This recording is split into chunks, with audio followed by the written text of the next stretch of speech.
What's up for November? Venus and Jupiter on opposite sides of the sky, the Leonid meteors return, and the celestial sea surrounding Saturn.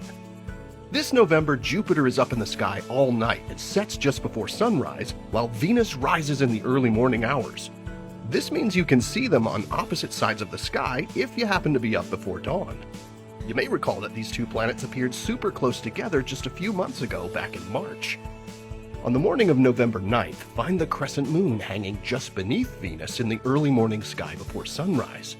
Then on the 17th, look for a beautiful crescent moon sitting low in the southwest all by itself in the twilight following sunset.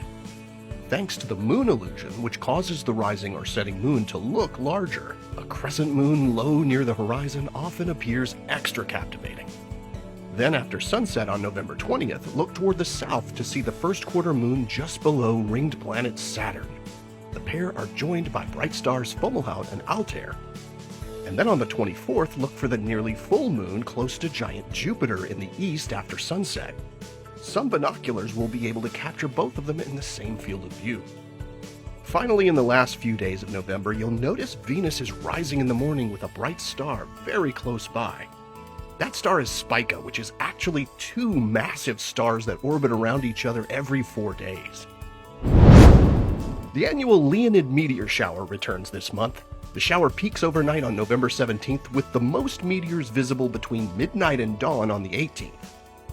The Leonid meteors are dust particles that originate from comet Tempel-Tuttle, which was discovered in 1865 and orbits the Sun every 33 years. Leonids tend to be bright, with many producing long trains that persist for a few seconds after the initial flash of light. To view the Leonids, find a safe, dark spot away from bright lights, lie down, and look straight up. The meteors can appear anywhere in the sky. This year, the moon is near its first quarter phase on the peak night. It sets just a couple of hours after nightfall, so it won't interfere with viewing the Leonids. So bring a warm drink, bundle up, and enjoy your time searching for meteors in the November sky.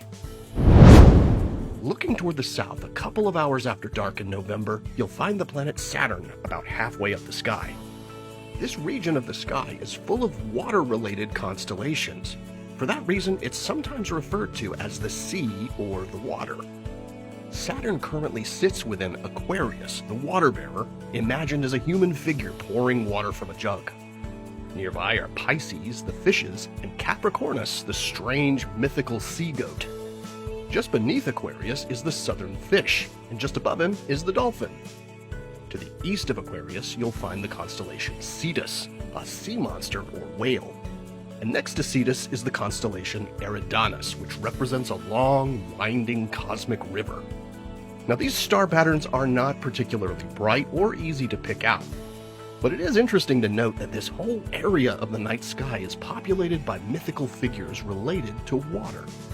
And speaking of connections between water and wonder, NASA plans to launch its Europa Clipper spacecraft next fall to study Jupiter's icy moon Europa, which is thought to contain an ocean that might support life.